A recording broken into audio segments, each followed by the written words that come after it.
క్రీస్తు యేసునందు ప్రియమైన సోదరి సోదరులారా, మన ప్రభువును రక్షకుడైన యేసుక్రీస్తు యొక్క పరిశుద్ధమైన నామమున మీకు శుభములు తెలియజేయచ్చు ఉన్నాను. పౌలు కొరింథీయులకు రాసిన మొదటి పత్రిక 7వ అధ్యాయం 12వ వచనంలో మనం ఉన్నాం. మరియు ప్రభువు కాదు, నేనే తక్కిన వారితో చెప్పినదేమనగా, ఏ సహోదరునికైనను అవిశ్వాసురాలైన భార్య ఉండి ఆమె అతనితో కాపురం చేయని ఇష్టపడిన ఎడల అతడు ఆమెను పరిత్యజింపకూడదు. మరియు ఏ స్త్రీకైనా అవిశ్వాసి అయిన భర్త అయి ఉండి ఆమెతో కాపురం చేయని ఇష్టపడిన ఎడల ఆమె తన భర్తను పరిత్యజింపకూడదు. ఇప్పుడు సమాజంలో జరిగే సంగతులను నేను విస్మరించకూడదు అనే మనసాక్షిని కలిగి ఉన్నాను. బైబిల్ వ్యతిరేకులు, క్రైస్తవ్యం వ్యతిరేకులు కొన్ని సంగతులను చూపించి భూతద్దంలో ఇవి ప్రస్తుతం ప్రపంచంలో జరుగుతున్నాయి అన్నట్లుగా చెబుతూ ఉన్నారు. పొలాని చోట భార్య ప్రభువు నమ్మింది, అంచేత భర్తను వదిలిపెట్టేసింది అని. అలాగే మరొక చోట భర్త ప్రభు నమ్మాడు, భార్యను వదిలిపెట్టేశాడు అని. దేవుని వాక్యం బైబిల్ గ్రంథం అలాగున చెబుతుందా? నిశ్చయముగా చెప్పదు. బైబిల్ గ్రంథం వివాహ వ్యవస్థను గురించి మాట్లాడింది. విశ్వాసం సంగతి ప్రక్కన ఉంచండి, వివాహ వ్యవస్థను గురించి మాట్లాడింది దేవుని వాక్యం. భార్య భర్త జతపరచబడితే విడిపోవడానికి కాదు, కలిసి ఉండటానికి. కష్టాలైనా సరే కలిసి ఉండటానికే కానీ వేరు కావడానికి కాదు. ఈ మధ్యలో భర్త ప్రభునందు విశ్వాసం ఇచ్చిన హేతువు చేత భార్య అతన్నితో ఉండడానికి ఇష్టపడితే మంచిది, అతడు ఒప్పుకోవలసిందే. కాదు, నేను యేసు ప్రభువుని నమ్మినాను, నువ్వు నా దగ్గర ఉండకూడదు, నా దగ్గర ఉండాలంటే నువ్వు కూడా యేసు ప్రభువుని నమ్మాల్సిందే అని బలవంతం చేయటం అనేటువంటిది దేవుని వాక్యమునకు విరుద్ధం. అట్టివారు ఎవరైనా ఉంటే పరపక్షమందున్న వాడు నిందించడానికి అవకాశాన్ని కలిగిస్తున్న వారే కానీ వారు నిజంగా దేవుని చిత్తమును ఎరిగిన వారు కారు. వారు దేవునికి అవమానాన్ని కలిగించేవారే కానీ దేవునికి ఘనతను తీసుకొని వచ్చేవారు మాత్రం కారు. అందుచేత ప్రేమతో మనవి చేస్తూ ఉన్నాను, భక్తి మీకు నచ్చినట్లుగా ఉండటం కాదు, దేవునికి నచ్చినట్లుగా చేయండి. విశ్వాసం ఉంచిన హేతువు చేత భార్యను విడిచిపెట్టాలని బైబిల్ గ్రంథంలో ఎక్కడైనా ఉందా అండి? లేదా భర్తను విడిచిపెట్టాలని ఎక్కడైనా ఉందా? లేదే. ఇప్పటికి నేను ప్రభువును స్తుతిస్తూ ఉన్నాను, కొందరిని నేను ఎరుగుదును. భర్త ప్రభువునందు విశ్వాసం ఉంచిన కారణాన్ని బట్టి భర్తను తృణీకరించే భార్యలు, అసహించుకొని మాట్లాడే భార్యలు, వారిని నీచంగా మాట్లాడే భార్యలు కొందరిని నేను చూశాను. కానీ దేవునికి స్తోత్రం, ప్రభువే అనుగ్రహించినటువంటి కృపను బట్టి వారు వాటన్నిటినీ సహిస్తూ ఆమె కూడా ప్రభువులోనికి వస్తుందేమో, మారు మనసు పొందుతుందేమో అని ఎదురు చూస్తూ ప్రార్థిస్తూ కన్నీరు కారుస్తూ ఉన్నారు. ఆ కన్నీరు దుఃఖంతో కాదు, భరించలేక కాదు, వారు మారు మనసు పొందాలని. ఎస్, విడిచిపెట్టడం ఎంత సులభమండి. అలాగున ఎవరైనా సరే ప్రభువును అంగీకరించిన కారణం చేత భార్యను విడిచిపెట్టవచ్చు లేదా భర్తను విడిచిపెట్టవచ్చు అని బైబిల్ గ్రంథం కనుక చెప్పి ఉండింటే అటువంటి బుద్ధి కలిగిన వాళ్ళంతా ఇందులోనికి ప్రవేశించేవారు కాదు. బైబిల్ గ్రంథం విడిపోయిన వాళ్లను సహా కలిపే గ్రంథమే కానీ విడగొట్టే గ్రంథం కాదని గుర్తుంచుకోవాలి. మరికొన్ని సంగతులను వీరు చూపిస్తున్నారు కదా అంటే వారు వీటిని అవకాశంగా చేసుకొని వీరు ఎత్తి చూపటానికి దారి చూపించారు. అంతేగాని బైబిల్ గ్రంథం యొక్క ఉద్దేశం అది కాదు అని మనకు స్పష్టంగా అర్థమవుతుంది. ఏ సహోదరునికైనాను విశ్వాసురాలైన భార్య కాదు, అవిశ్వాసురాలైన భార్య ఉండి ఆమె అతనితో కాపురం చేయి ఇష్టపడిన ఎడల పరిత్యజింపకూడదు. అవిశ్వాసియే అవిశ్వాసురాలైన భార్యను పరిత్యజింపకూడదు అంటే వివాహ బంధం కోణంలో భర్త తన భార్యను పరిత్యజింపకూడదు. ఇక దైవ నిర్ణయాన్ని ఎరిగిన వాడు, దేవుని సంకల్పాన్ని ఎరిగిన వాడు తన భార్యని ఎలాగూ విడిచిపెడతాడండి? ఇది అన్యాయం. ఎవరైనా ఈ పని చేసి ఉంటే వారు అన్యాయం చేశారని, అక్రమాన్ని జరిగించారని, దేవుని చిత్తాన్ని ఎరుగలేదని స్పష్టంగా చెప్పవచ్చు. వారు ఏదో సాకు నిమిత్తమై దీన్ని ఉపయోగించుకున్నారు, కానీ నిజంగా వారికి ఇది అర్థం కాలేదు అని గట్టిగా చెప్పవచ్చు. అలాగున దయచేసి వ్యవహరించకండి. దేవుని నామానికి అవమానాన్ని తీసుకొని రావద్దు. మీ సొంత ఆలోచనలు ఉంటే వాటిని నెరవేర్చుకోనండి, అది మీ ఇష్టం. కానీ దేవుని నామానికి మాలిన్యం, మకిలి అంటించకండి మీ చర్యల ద్వారా. మరియు ఏ స్త్రీకైనను అవిశ్వాసి అయిన భర్త ఉండి ఆమెతో కాపురం చేయి ఇష్టపడిన యెడల ఆమె అతన్ని పరిత్యజింపకూడదు. విశ్వాసురాలైన భార్యకు అవిశ్వాసి అయిన భర్త ఉండి ఆమెతో కాపురం చేయడానికి ఇష్టపడిన యెడల, ఇక్కడ ఏమని రాయబడి ఉంది? భర్త ప్రభువు నమ్మినందువలన భార్య వెళ్ళిపోతే అది ఆవిడ ఇష్టం. కానీ వెళ్ళిపోయింది కదా అనే ఉద్దేశం చేత వివాహం చేసుకునడం అది వాస్తవంగా న్యాయమైంది కాదు. ఎందుకంటే ఏ ప్రభువు నిమిత్తమై ఆమె వెళ్ళిపోయిందో అదే ప్రభువు ద్వారా ఆమెను సంపాదించుకునడానికి భర్త ప్రభు సన్నిధిలో ప్రయాసపడవలసిన వాడై ఉన్నాడు. లేదా సాక్ష్యము నిలుచున్నట్లుగా అట్లాగే నిలవలసిన వాడై ఉన్నాడు.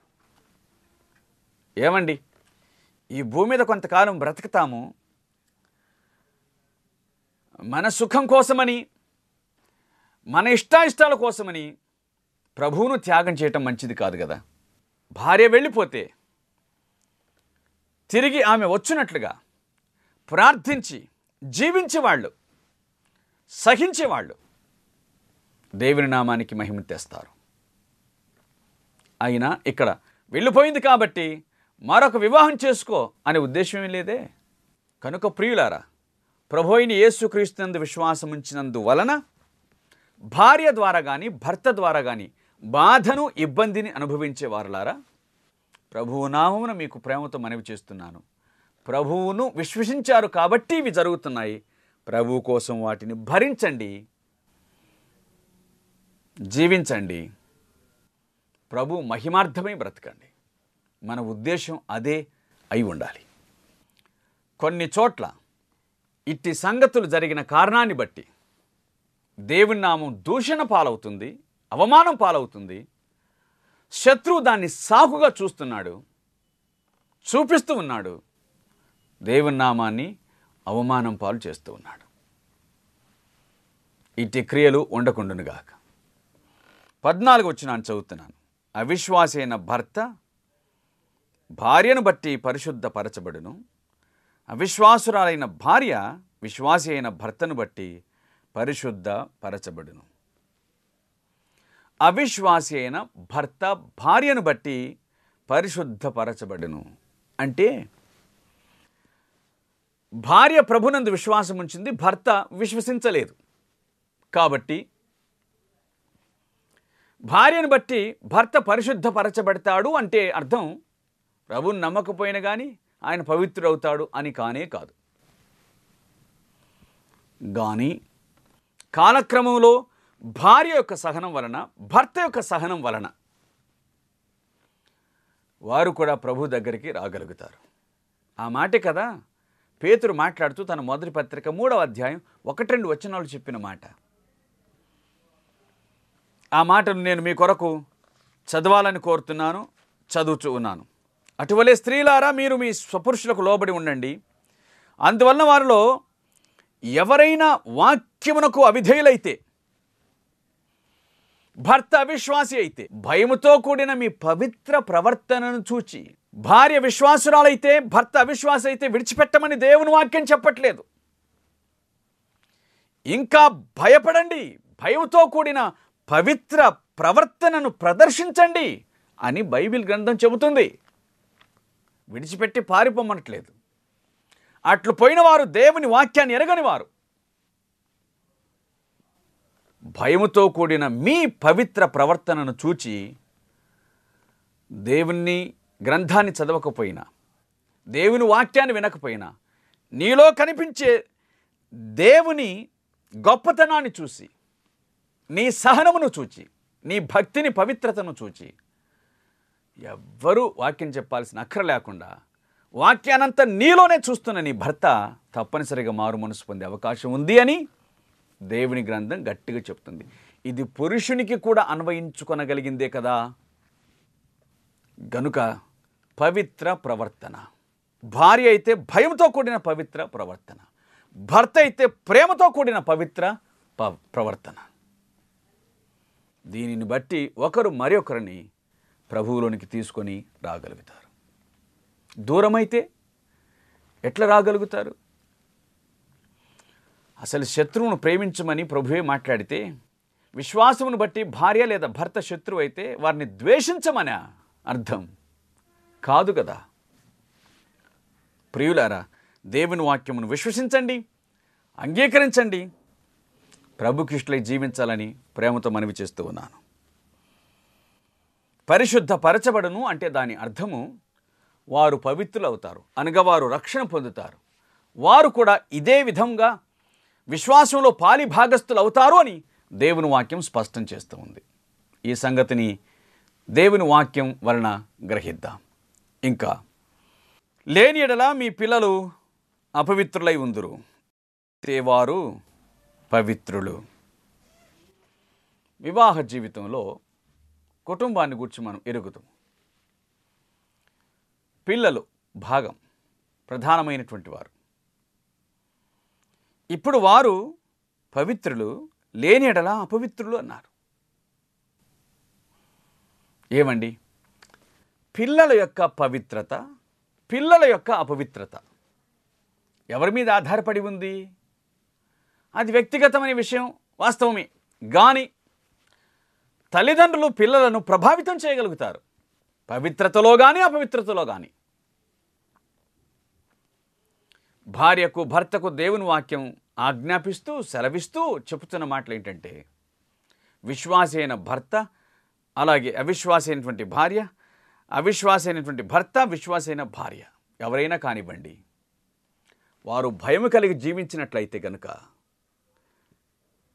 పిల్లలు పవిత్రపరచబడతారు. అట్లు కాకపోతే పిల్లలు అపవిత్రులు అవుతారు. నేను ప్రభువు నమ్మాను కాబట్టి అని దౌర్జన్యం చేయడం ప్రారంభిస్తే భార్య మీద లేదా భర్త మీద, పిల్లలు అపవిత్రులు అవుతారు. భార్యను విడిచిపెట్టిన లేదా భర్తను విడిచిపెట్టిన పిల్లలు అపవిత్రులు అవుతారు.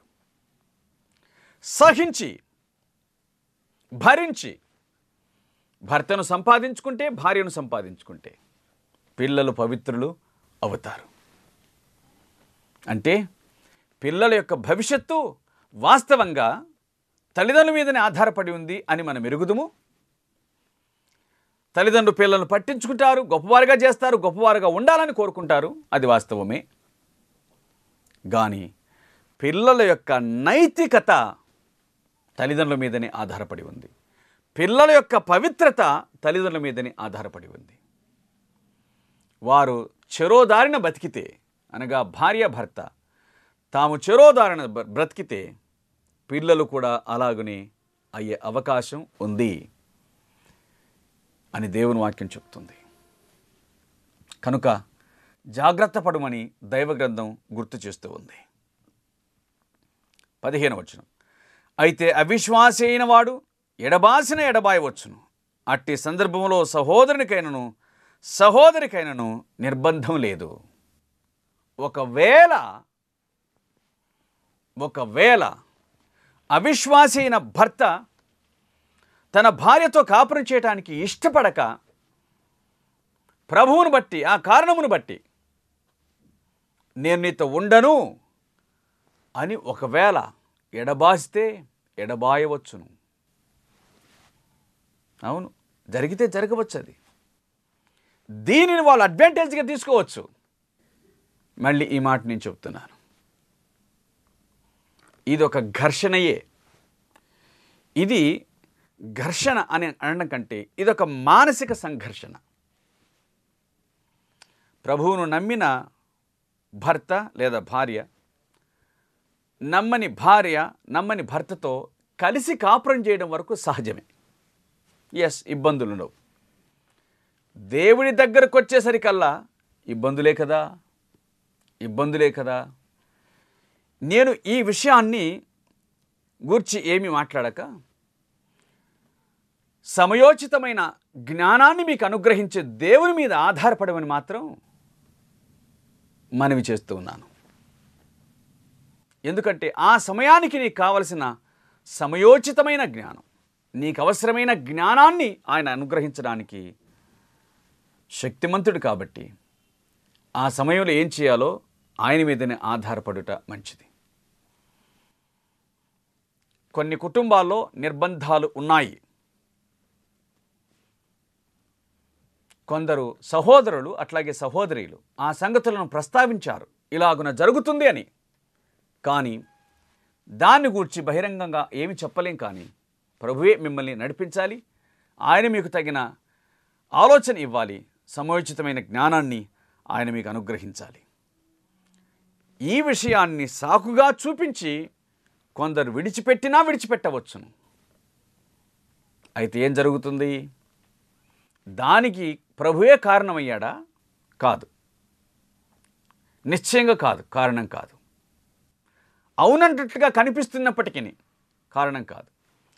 ఆ విశ్వాసి అయిన భార్య అవిశ్వాసి అయిన భర్తకు ఏ లోటు లేకుండా అన్నీ చూసుకొనవలసిన బాధ్యత ఉంది.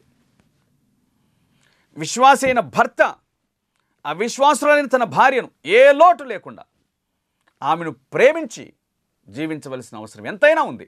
ప్రభువు నిమిత్తమై ఒకవేళ అవతలి వారు విడిచిపెడతాను అంటే చేయగలిగింది ఏమీ లేదు. ఎడబాసిన ఎడబాయవచ్చును, జరగవచ్చును. కానీ అందుకు నీవు కారణం కాకూడదు. ఒకవేళ ప్రభువును బట్టి వారు విడిచిపెట్టవచ్చును, నిర్బంధం ఏమీ లేదు. కానీ ఉన్నంతకాలం సమాధానంగా ఉండడానికి ప్రభువు పిలిచాడని దేవుని వాక్యం స్పష్టం చేస్తుంది. ప్రియులారా, ఈ విషయాలన్నీ కూడా భారమైన సంగతులే, బరువైన విషయాలే, కష్టమైన సంగతులే. కానీ దేవుని వాక్యమునకు విరుద్ధంగా మనం ఏమి చేయలేమనే సంగతిని జ్ఞాపకం చేసుకుందాం. సమాధానంగా ఉండుటకు దేవుడు మనలను పిలిచి ఉన్నాడు. 16వ వచనం, కొరింథీ మొదటి పత్రిక 7వ అధ్యాయం 16వ వచనం. ఓ స్త్రీ, నీ భర్తను రక్షించదవో లేదో నీకేమి తెలియను? ఓ పురుషుడా, నీ భార్యను రక్షించదవో లేదో నీకేమి తెలియను? అయితే ప్రభు ప్రతి వానికి ఏ స్థితి నియమించెనో, దేవుడు ప్రతి వాణ్ణి ఏ స్థితి యందు పిలిచెనో ఆ స్థితి యందే నడుచుకొనవలెను. ఈ ప్రకారమే సంఘములన్నిట్లోనూ నియమించుచు ఉన్నాను. నీ చేతనేమవుతుంది నీ భార్యను రక్షించడం? నీ చేతనేమవుతుంది నీ భర్తను రక్షించడం? అది దేవునికి మాత్రమే సాధ్యమైన విషయం కదా. కాబట్టి నిన్ను ప్రభు ఏ స్థితిలో పిలిచాడో ఆ స్థితిలో ఉండు. ప్రభు నిన్ను ఏ స్థితిలో నియమించాడో ఆ స్థితిలో ఉండు, ఆ స్థితిలోనే నడుచుకో. అంతే, ఆయన పిలిచిన స్థితిలో నడుచుకో. నిన్ను నీవు హెచ్చించుకొనవద్దు. నువ్వు నాకు తగవు అని అనడానికి వీలు కాదు. నువ్వు నాకు సరిపోయిన వాడవు కాదు, నీవు నాకు సరిపోయిన దానవు కాదు అని అనడానికి వీలు కానే కాదు. ఎవరితో పోల్చడానికి వీలు కాదు. ప్రత్యక్షంగా కానీ పరోక్షంగా కానీ అవిశ్వాసి అయిన భర్తను కానీ భార్యను కానీ దూషించడం లేదా ద్వేషించటం లేక దూషణకరమైన మాటలు పలకటం అది ఎన్నటికే కానీ తగదని గుర్తుంచుకోవాలి. నిన్ను ప్రభు ఆ స్థితిలో పిలిచాడు. ప్రభు నందు విశ్వాసం ఉంచటం వలన నీకు కలిగే ఇబ్బందులు ఆయనకు తెలియక కాదు. నిన్ను ఆ స్థితిలో ఆయన పిలిచాడు. ప్రభు నిమిత్తమే ఆ స్థితిని భరించవలసిన అవసరం ఉంది. చెప్పడం సులభంగా ఉండవచ్చు, వినటం సులభంగా ఉండవచ్చు. అనుభవంలో ఉన్న వారికి దాని బాధ తెలుసు. కానీ ఇంతకంటే చేయగలిగింది ఏమీ లేదు. మీరు సహించగలిగితే దేవుడు కార్యాన్ని చూపిస్తాడు. మీరు సహించలేకపోతే దేవుని నామం అవమానమునకు మీరే కారకులు అవుతారు. ఏ స్థితిలో దేవుడు పిలిచాడో ఆ స్థితిలోనే ఉండి దేవుణ్ణి మహిమపరచడం అనేటువంటిది మనకు తగిన కార్యం అని దేవుని గ్రంథం గుర్తు చేస్తుంది. కాబట్టి మనమేమైనా కావచ్చుగాక, ప్రభువునకు మహిమ కలిగించడానికి బ్రతకదాం. అంతకంటే మించిన జీవిత పరమార్థం ఇంకేముంది జీవితానికి? నా శరీరము కృషించిన నా విమోచకుడు సజీవుడు, నేను ఆయనను చూస్తాను. ఇది నా నిరీక్షణ. ఉంటే శరీరంతో చూస్తాను, లేకపోతే శరీరం లేకుండా ఆయనను చూస్తాను అన్నాడు యోబు. 19వ అధ్యాయం 25వ వచనం 26వ వచనం. ఇంత గొప్ప నిరీక్షణ ఆయనకుండింది. భార్య వలన కూడా మనోబాధను అనుభవించాడు. కానీ ఆయనకు ఒక నిరీక్షణ, నేను ఆయన కోసం సహిస్తాను, నా విమోచకుడు సజీవుడు, తప్పనిసరిగా ఆయన నాకు సహాయం చేస్తాడు, తప్పనిసరిగా నేను ఆయన చూస్తాను అనేటువంటిది ఆయన యొక్క గొప్ప నిరీక్షణ. ఆ నిరీక్షణకు తగ్గట్లుగానే ప్రభు సహాయం చేశాడు. ప్రియులారా, మనం విశ్వసించిన వాడు నమ్మదగినవాడు. మనము నమ్మదగిన వారము కాకపోయినా ఆయన మాత్రం నమ్మదగిన వాడుగా ఉండును అని దేవుని వాక్యం సెలవిచ్చే మాట అక్షర సత్యం. ప్రభు మనం అలాంటి జీవితాన్ని జీవించడానికి సహాయం చేస్తాడు తప్పనిసరిగా. ఇంకా ఎవరైనా సరే ప్రభు మీద సరిగ్గా ఆనుకొనకపోతే ఆయన మీద సరిగ్గా ఆనుకొనమని ప్రేమతో మనవి చేస్తూ ఉన్నాను. ప్రభు కార్యాన్ని మీ జీవితంలో చూడాలి అంటే ప్రభు మీదనే సంపూర్ణంగా ఆధారపడవలసిన అవసరం ఉంది. ఆయన సమాధానాన్ని దయచేస్తాడు, తప్పనిసరిగా సమాధానం ఇస్తాడు, సమాధానానికి కర్త ఆయన. కానీ ఆయన మహిమ ప్రత్యక్షపరచబడినట్లుగా నిన్ను వాడుకుంటూ ఉంటే సహించుమని దేవుని పేరట మనవి చేస్తూ ఉన్నాను. కరుణ కలిగిన తండ్రి అట్టి కృపను నీకు అనుగ్రహించి దర్శించి నిన్ను జ్ఞాపకం చేసుకుని దీవించునుగాక. ఆమేన్. ప్రార్థన చేద్దాం. సర్వకృపానిధియగు తండ్రి, పరిశుద్ధుడవగు దేవ, మీకు స్తోత్రాలు, కృతజ్ఞతాస్తుతులను చెల్లిస్తూ ఉన్నాం. ఈ సమయమునందు మీరు మాకు అనుగ్రహించిన మీ వాక్యం కొరకు మీకు స్తోత్రాలు. కుటుంబమునందు తాము విశ్వసించిన హేతువును బట్టి ఎవరు ఇబ్బందిని అనుభవిస్తున్నారో, భార్య లేదా భర్త మాత్రమే కాక పిల్లలు సహా మీరు వారిని జ్ఞాపకం చేసుకోమని ప్రార్థిస్తున్నాం. ఎవరు ఎవరిని విడిచిపెట్టకూడదని, ఎడబాయకూడదని వ్రాసిన గట్టి మాటలను బట్టి మీకు స్తోత్రాలు తండ్రి. భరించుటకు, సహించుటకు, అలాగే సంపాదించుకున్నటకు సహాయం చేయమని వేడుకొంచుంటున్నాం. మహిమను తెచ్చుటకు వారికి కావలసిన కృపనిమ్మని ప్రార్థిస్తున్నాం. ఘనత, మహిమ, ప్రభావాలు మీరు పొందండి. వారి మొర ఆలకించండి, వారి కన్నీరు తుడవండి. వారికి సంతోష గానమును మీరు అనుగ్రహించి మహిమను పొందండి. మీ మహిమ వారు తమ జీవితంలో కళ్ళారా చూడగలే కృపనిమ్మని వేడుకుంటూ నీ దయగల స్థాలకు అప్పచెప్పుకొంచు ఆశీర్వదించమని మా ప్రభువును, ప్రియరక్షకుడు, ప్రాణప్రదాత, మా కొరకై ప్రాణం పెట్టి తిరిగి లేచి త్వరలో రానయున్న యేసుక్రీస్తు యొక్క దివ్యమైన నామమున ప్రార్థించి వినయంతో వేడుకొనుచున్నాము తండ్రి. ఆమెన్.